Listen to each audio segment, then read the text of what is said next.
Hello, thank you for joining me again for another chapter of Harry Potter. So, we've had our first game of Quidditch. I thought that was pretty exciting stuff. Was there anyone out there hoping that Slytherin might have won the game? Well, somebody's got to be on Slytherin's side, I suppose.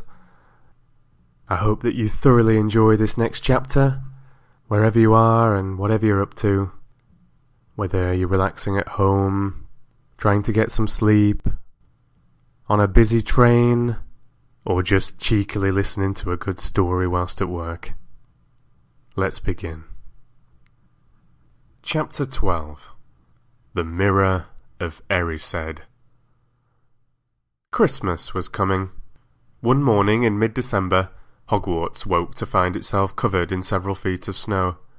The lake froze solid, and the Weasley twins were punished for bewitching several snowballs so that they followed Quirrell around, bouncing off the back of his turban. The few owls that managed to battle their way through the stormy sky to deliver mail had to be nursed back to health by Hagrid before they could fly off again. No one could wait for the holidays to start. While the Gryffindor common room and the Great Hall had roaring fires, the drafty corridors had become icy and a bitter wind rattled the windows in the classrooms. Worst of all were Professor Snape's classes down in the dungeons, where their breath rose in a mist before them, and they kept as close as possible to their hot cauldrons. "I do feel so sorry," said Draco Malfoy one potions class, "for all those people who have to stay at Hogwarts for Christmas, because they're not wanted at home." He was looking over at Harry as he spoke. Crabbe and Goyle chuckled. Harry, who was measuring out powdered spine of lionfish, ignored them. Malfoy had been even more unpleasant than usual since the Quidditch match. Disgusted that the Slytherins had lost, he had tried to get everyone laughing at how a wide-mouthed tree frog would be replacing Harry as Seeker next. Then he'd realised that nobody found this funny, because they were all so impressed at the way Harry had managed to stay on his bucking broomstick. So, Malfoy, jealous and angry, had gone back to taunting Harry about having no proper family. It was true that Harry wasn't going back to Privet Drive for Christmas. Professor McGonagall had come around the week before, making a list of students who would be staying for the holidays, and Harry had signed up at once. He didn't feel sorry for himself at all. This would probably be the best Christmas he'd ever had. Ron and his brothers were staying too, because Mr. and Mrs. Weasley were going to Romania to visit Charlie. When they left the dungeons at the end of potions, they found a large fir tree blocking the corridor ahead. 2 enormous feet sticking out at the bottom, and a loud puffing sound that told them that Hagrid was behind it. "Hi, Hagrid. Want any help?" Ron asked, sticking his head through the branches. "Nah, I'm all right, thanks, Ron." "Would you mind moving out of the way?" came Malfoy's cold drawl from behind them. "Are you trying to earn some extra money, Weasley? Hoping to be gamekeeper yourself when you leave Hogwarts, I suppose? That hut of Hagrid's must seem like a palace compared to what your family's used to." Ron dived at Malfoy just as Snape came up the stairs. "Weasley!" Ron let go of the front of Malfoy's robes. "He was provoked, Professor Snape," said Hagrid, sticking his huge hairy face out from behind the tree. "Malfoy was insulting his family." "Be that as it may, fighting is against Hogwarts rules, Hagrid," said Snape silkily. 5 points from Gryffindor, Weasley, and be grateful it isn't more. Move along, all of you." Malfoy, Crabbe and Goyle pushed roughly past the tree, scattering needles everywhere and smirking. "I'll get him," said Ron, grinding his teeth at Malfoy's back. "One of these days, I'll get him." "I hate them both," said Harry. "Malfoy and Snape." "Come on, cheer up, it's nearly Christmas," said Hagrid. "Tell you what, come with me and see the Great Hall. Looks a treat." So the 3 of them followed Hagrid and his tree off to the Great Hall, where Professor McGonagall and Professor Flitwick were busy with the Christmas decorations. "Ah, Hagrid, the last tree. Put it in the far corner, would you?" The hall looked spectacular. Festoons of holly and mistletoe hung all around the walls, and no less than 12 towering Christmas trees stood around the room, some sparkling with tiny icicles, some glittering with hundreds of candles. "How many days you got left until your holidays?" Hagrid asked. "Just one," said Hermione. "And that reminds me. Harry, Ron, we've got half an hour before lunch. We should be in the library." "Oh yeah, you're right," said Ron, tearing his eyes away from Professor Flitwick, who had golden bubbles blossoming out of his wand and was trailing them over the branches of the new tree. "The library?" said Hagrid, following them out of the hall. "Just before the holidays? Bit keen, aren't you?" "Oh, we're not working," Harry told him brightly. "Ever since you mentioned Nicholas Flamel, we've been trying to find out who he is." "You what?" Hagrid looked shocked. "Listen here. I've told you. Drop it. It's nothing to you what that dog's guarding." "We just want to know who Nicholas Flamel is, that's all," said Hermione. "Unless you'd like to tell us and save us the trouble," Harry asked. "We must have been through hundreds of books already and we can't find him anywhere. Just give us a hint. I know I've read his name somewhere." "I'm saying nothing," said Hagrid flatly. "Just have to find out for ourselves then," said Ron, and they left Hagrid looking disgruntled and hurried off to the library. They had indeed been searching books for Flamel's name ever since Hagrid had let it slip, because how else were they going to find out what Snape was trying to steal? The trouble was, it was very hard to know where to begin, not knowing what Flamel might have done to get himself into a book. He wasn't in great wizards of the 20th century, or notable magical names of our time. He was missing, too, from important modern magical discoveries, and a study of recent developments in wizardry. And then, of course, there was the sheer size of the library. Tens of thousands of books, thousands of shelves, hundreds of narrow rows. Hermione took out a list of subjects and titles she had decided to search, while Ron strode off down a row of books and started pulling them off the shelves at random. Harry wandered over to the restricted section. He had been wondering for a while if Flamel wasn't somewhere in there. Unfortunately, you needed a specially signed note from one of the teachers to look in any of the restricted books, and he knew he'd never get one. These were the books containing powerful dark magic, never taught at Hogwarts, and only read by older students studying advanced defence against the dark arts. "What are you looking for, boy?" "Nothing," said Harry. Madam Pince, the librarian, brandished a feather duster at him. "You'd better get out then. Go on, out." Wishing he'd been a bit quicker at thinking up some story, Harry left the library. He, Ron and Hermione had already agreed they'd better not ask Madam Pince where they could find Flamel. They were sure she'd be able to tell them, but they couldn't risk Snape hearing what they were up to. Harry waited outside in the corridor to see if the other two had found anything, but he wasn't very hopeful. They'd been looking for 2 weeks, after all, but as they'd only had odd moments between lessons, it wasn't surprising they'd found nothing.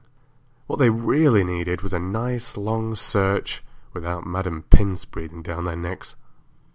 5 minutes later, Ron and Hermione joined him, shaking their heads. They went off to lunch. "You will keep looking while I'm away, won't you?" said Hermione. "And send me an owl if you find anything. And you could ask your parents if they know where Flamel is," said Ron. "It'd be safe to ask them." "Very safe, as they're both dentists," said Hermione. Once the holidays had started, Ron and Harry were having too good a time to think much about Flamel. They had the dormitory to themselves, and the common room was far emptier than usual, so they were able to get the good armchairs by the fire. They sat by the hour, eating anything they could spear on a toasting fork, bread, English muffins, marshmallows, and plotting ways of getting Malfoy expelled, which were fun to talk about even if they wouldn't work. Ron also started teaching Harry wizard chess. This was exactly like Muggle chess, except that the figures were alive, which made it a lot like directing troops in battle. Ron's set was very old and battered. Like everything else he owned, it had once belonged to someone else in his family, in this case his grandfather. However, old chessmen weren't a drawback at all. Ron knew them so well he never had trouble getting them to do what he wanted. Harry played with chessmen Seamus Finnegan had lent him, and they didn't trust him at all. He wasn't a very good player yet, and they kept shouting different bits of advice at him, which was confusing. "Don't send me there. Can't you see his knight? Send him. We can't afford to lose him." On Christmas Eve, Harry went to bed looking forward to the next day, for the food and the fun, but not expecting any presents at all. When he woke early in the morning, however, the first thing he saw was a small pile of packages at the foot of his bed. "Merry Christmas," said Ron sleepily as Harry scrambled out of bed and pulled on his bathrobe. "You too," said Harry. "We look at this. I've got some presents." "What did you expect? Turnips?" said Ron, turning to his own pile, which was a lot bigger than Harry's. Harry picked up the top parcel. It was wrapped in thick brown paper, and scrawled across it was, "To Harry, from Hagrid." Inside was a roughly cut wooden flute. Hagrid had obviously whittled it himself. Harry blew it. It sounded a bit like an owl. A second, very small parcel contained a note. "We received your message and enclose your Christmas present. From Uncle Vernon and Aunt Petunia." Taped to the note was a 50-pence piece. "That's friendly," said Harry. Ron was fascinated by the 50-pence. "Weird," he said. "What a shape! This is money."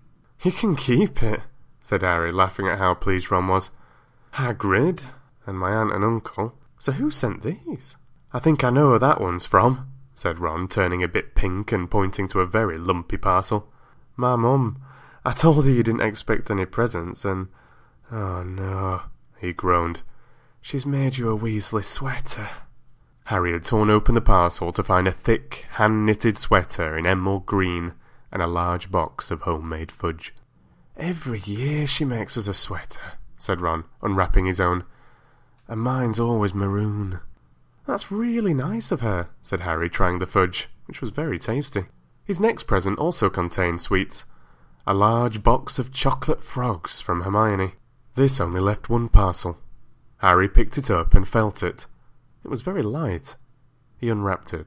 Something fluid and silvery grey went slithering to the floor where it lay in gleaming folds. Ron gasped. "I've heard of those," he said in a hushed voice, dropping the box of every flavour beans he'd gotten from Hermione. "If that's what I think it is, they're really rare and really valuable. What is it?" Harry picked the shining silvery cloth off the floor. It was strange to the touch, like water woven into material. "It's an invisibility cloak," said Ron, a look of awe on his face. "I'm sure it is. Try it on." Harry threw the cloak around his shoulders and Ron gave a yell. "It is! Look down!" Harry looked down at his feet, but they were gone. He dashed to the mirror. Sure enough, his reflection looked back at him, just his head suspended in mid-air, his body completely invisible. He pulled the cloak over his head and his reflection vanished completely. "There's a note," said Ron suddenly. "A note fell out of it." Harry pulled off the cloak and seized the letter. Written in narrow, loopy writing he had never seen before were the following words. "Your father left this in my possession before he died. It is time it was returned to you. Use it well. A very Merry Christmas to you." There was no signature. Harry stared at the note. Ron was admiring the cloak. "I'd give anything for one of these," he said. "Anything. What's the matter?" "Nothing," said Harry. He felt very strange. Who had sent the cloak? Had it really once belonged to his father? Before he could say or think anything else, the dormitory floor was flung open and Fred and George Weasley bounded in. Harry stuffed the cloak quickly out of sight. He didn't feel like sharing it with anyone else yet. "Merry Christmas!" "Hey, look! Harry's got a Weasley sweater too!" Fred and George were wearing blue sweaters, one with a large yellow F on it, and the other a G. "Harry's is better than ours, though," said Fred, holding up Harry's sweater. "She obviously makes more of an effort when you're not family." "Why aren't you wearing yours, Ron?" George demanded. "Come on, get it on. They're lovely and warm."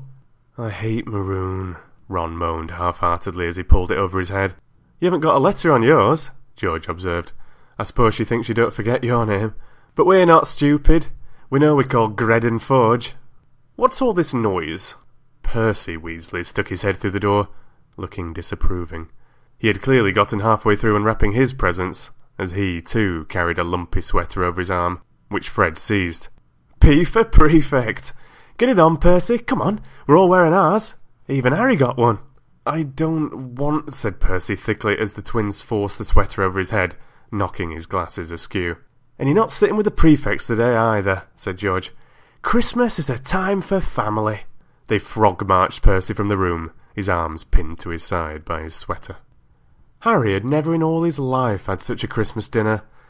100 fat roast turkeys, mountains of roast and boiled potatoes, platters of chipolatas, terrines of buttered peas, silver boats of thick rich gravy and cranberry sauce, and stacks of wizard crackers every few feet along the table. These crackers were nothing like the feeble muggle ones that the Dursleys usually bought, with their little plastic toys and their flimsy paper hats inside. Harry pulled a wizard cracker with Fred, and it didn't just bang, it went off with a blast like a cannon, and engulfed them all in a cloud of blue smoke, while from the inside exploded a rear admiral's hat and several live white mice.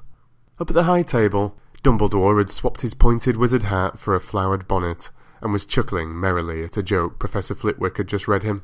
Flaming Christmas puddings followed the turkey. Percy nearly broke his teeth on a silver sickle embedded in his slice. Harry watched Hagrid getting redder and redder in the face as he called for more wine, finally kissing Professor McGonagall on the cheek, who, to Harry's amazement, giggled and blushed, her top hat lopsided. When Harry finally left the table, he was laden down with a stack of things out of the crackers, including a pack of non-explodable luminous balloons, a grow-your-own warts kit, and his own new wizard chess set. The white mice had disappeared, and Harry had a nasty feeling they were going to end up as Mrs. Norris's Christmas dinner. Harry and the Weasleys spent a happy afternoon having a furious snowball fight on the grounds. Then, cold, wet, and gasping for breath, they returned to the fire in the Gryffindor common room, where Harry broke in his new chess set by losing spectacularly to Ron.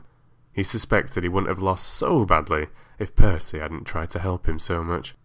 After a meal of turkey sandwiches, crumpets, trifle, and Christmas cake, everyone felt too full and sleepy to do much before bed except sit and watch Percy chase Fred and George all over Gryffindor Tower because they'd stolen his prefect badge.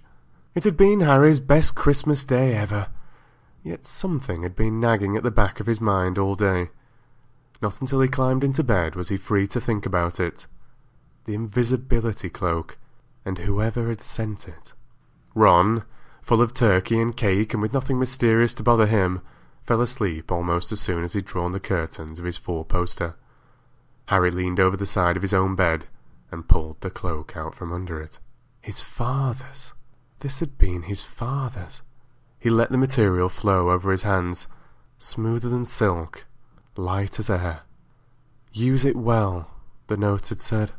He had to try it now. He slipped out of bed and wrapped the cloak around himself.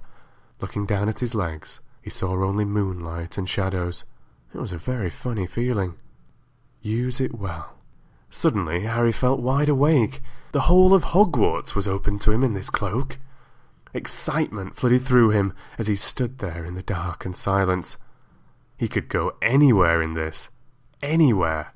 And Filch would never know. Ron grunted in his sleep. Should Harry wake him? Something held him back. His father's cloak. He felt that this time, the first time, he wanted to use it alone. He crept out of the dormitory, down the stairs, across the common room, and climbed through the portrait hole. "Who's there?" squawked the fat lady.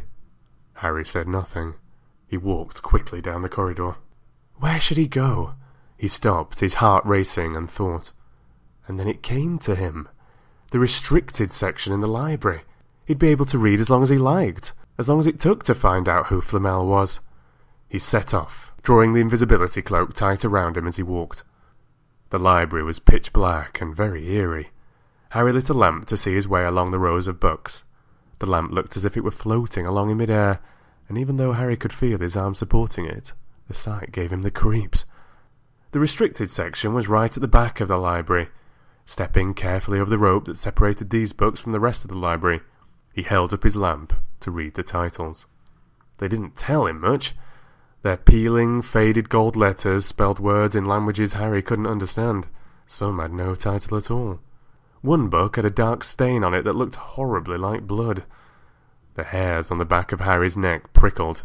Maybe he was imagining it, maybe not, but he thought a faint whispering was coming from the books, as though they knew someone was there who shouldn't be. He had to start somewhere. Setting the lamp down carefully on the floor, he looked along the bottom shelf for an interesting-looking book. A large black and silver volume caught his eye. He pulled it out with difficulty because it was very heavy, and, balancing it on his knee, let it fall open. A piercing, blood-curdling shriek split the silence. The book was screaming. Harry snapped it shut, but the shriek went on and on, one high, unbroken, ear-splitting note. He stumbled backward and knocked over his lamp, which went out at once. Panicking, he heard footsteps coming down the corridor outside.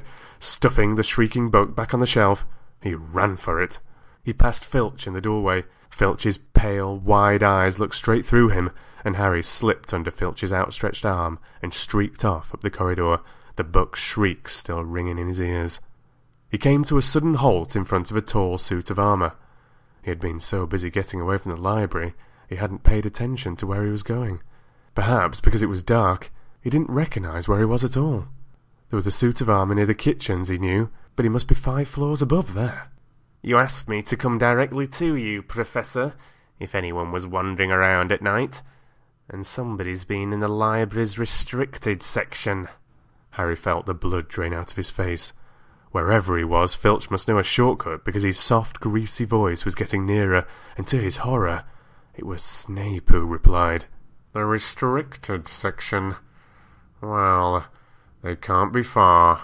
We'll catch them." Harry stood rooted to the spot as Filch and Snape came around the corner ahead. They couldn't see him, of course, but it was a narrow corridor, and if they came much nearer, they'd knock right into him. The cloak didn't stop him from being solid. He backed away as quietly as he could. A door stood ajar to his left. It was his only hope.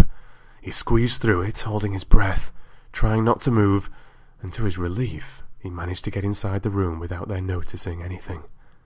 They walked straight past, and Harry leaned against the wall, breathing deeply, listening to their footsteps dying away. That had been close. Very close. It was a few seconds before he noticed anything about the room he had hidden in. It looked like an unused classroom. The dark shapes of desks and chairs were piled against the walls, and there was an upturned wastepaper basket. But propped against it, the wall facing him, was something that didn't look as if it belonged there. Something that looked as if someone had put it there to keep it out of the way. It was a magnificent mirror, as high as the ceiling, with an ornate gold frame, standing on 2 clawed feet. There was an inscription carved around the top. Erised stra eru, oit ube kafru, oit on woshi. His panic fading now that there was no sign of Filch and Snape, Harry moved nearer to the mirror, wanting to look at himself but see no reflection again. He stepped in front of it. He had to clap his hands to his mouth to stop himself from screaming. He whirled around. His heart was pounding far more furiously than when the book had screamed, for he had seen not only himself in the mirror, but a whole crowd of people standing right behind him. But the room was empty. Breathing very fast, he turned slowly back to the mirror. There he was, reflected in it, white and scared-looking, and there, reflected behind him, were at least 10 others. Harry looked over his shoulder, but still no one was there. Or were they all invisible too? Was he in fact in a room full of invisible people, and this mirror's trick was that it reflected them, invisible or not? He looked in the mirror again. A woman, standing right behind his reflection, was smiling at him and waving. He reached out a hand and felt the air behind him. If she really was there, he'd touch her, the reflections were so close together. But he felt only air. She and the others existed only in the mirror. She was a very pretty woman. She had dark red hair, and her eyes... Her eyes are just like mine, Harry thought, edging a little closer to the glass. Bright green, exactly the same shape, but then he noticed that she was crying. Smiling, but crying at the same time. The tall, thin, black-haired man standing next to her put his arm around her. He wore glasses, and his hair was very untidy. It stuck up at the back, just as Harry's did. Harry was so close to the mirror now that his nose was nearly touching that of his reflection. "Mum?" he whispered. "Dad?" They just looked at him, smiling, and slowly Harry looked into the faces of the other people in the mirror, and saw other pairs of green eyes like his, other noses like his, even a little old man who looked as though he had Harry's knobbly knees. Harry was looking at his family, for the first time in his life. The Potters smiled and waved at Harry, and he stared hungrily back at them, his hands pressed flat against the glass, as though he was hoping to fall through it and reach them. He had a powerful kind of ache inside him, half joy, half terrible sadness. How long he stood there he didn't know. The reflections did not fade, and he looked and looked until a distant noise brought him back to his senses. He couldn't stay here. He had to find his way back to bed. He tore his eyes away from his mother's face, whispered, "I'll come back," and hurried from the room. "You could have woken me up," said Ron crossly. "You can come tonight. I'm going back. I want to show you the mirror." "I'd like to see your mum and dad," Ron said eagerly. "And I want you to see your family, all the Weasleys. You'll be able to show me your brothers and everyone." "You can see them any old time," said Ron. "Just come round my house this summer. Anyway, maybe it only shows dead people. Shame about not finding Flamel, though. Have some bacon or something. Why aren't you eating anything?" Harry couldn't eat. He'd seen his parents and would be seeing them again tonight. He'd almost forgotten about Flamel. It didn't seem very important anymore. Who cared what the three-headed dog was guarding? What did it matter if Snape stole it, really? "Are you all right?" said Ron. "You look odd." What Harry feared most was that he might not be able to find the mirror room again. With Ron covered in the cloak too, they had to walk much more slowly the next night. They tried retracing Harry's route from the library, wandering around the dark passageways for nearly an hour. "I'm freezing," said Ron. "Let's forget it and go back." "No," Harry hissed. "I know it's here somewhere." They passed the ghost of a tall witch gliding in the opposite direction, but saw no one else. Just as Ron started moaning that his feet were dead with cold, Harry spotted the suit of armour. "It's here! Just here! Yes!" They pushed the door open. Harry dropped the cloak from around his shoulders and ran to the mirror. There they were. His mother and father beamed at the sight of him. "See?" Harry whispered. "I can't see anything." "Look! Look at them all! There's loads of them!" "I can only see you." "Look in it properly! Go on! Stand where I am!" Harry stepped aside, but with Ron in front of the mirror he couldn't see his family anymore. Just Ron in his paisley pyjamas. Ron, though, was staring transfixed at his image. "Look at me!" he said. "Can you see all your family standing around you?" "No, I'm alone, but I'm different. I look older, and I'm head boy." "What?" "I am. I'm wearing the badge like Bill used to, and I'm holding the house cup and the Quidditch cup. I'm Quidditch captain too." Ron tore his eyes away from this splendid sight to look excitedly at Harry. "Do you think this mirror shows the future?" "How can it? All my family are dead. Let me have another look." "You had it to yourself all last night. Give me a bit more time." "You're only holding the Quidditch cup. What's interesting about that? I want to see my parents." "Don't push me." A sudden noise outside in the corridor put an end to their discussion. They hadn't realised how loudly they had been talking. Ron threw the cloak back over them as the luminous eyes of Mrs. Norris came around the door. Ron and Harry stood quite still, both thinking the same thing. Did the cloak work on cats? After what seemed an age, she turned and left. "This isn't safe. She might have gone for Filch. I bet she heard us. Come on." And Ron pulled Harry out of the room. The snow still hadn't melted the next morning. "Want to play chess, Harry?" said Ron. "No." "Why don't you go down and visit Hagrid?"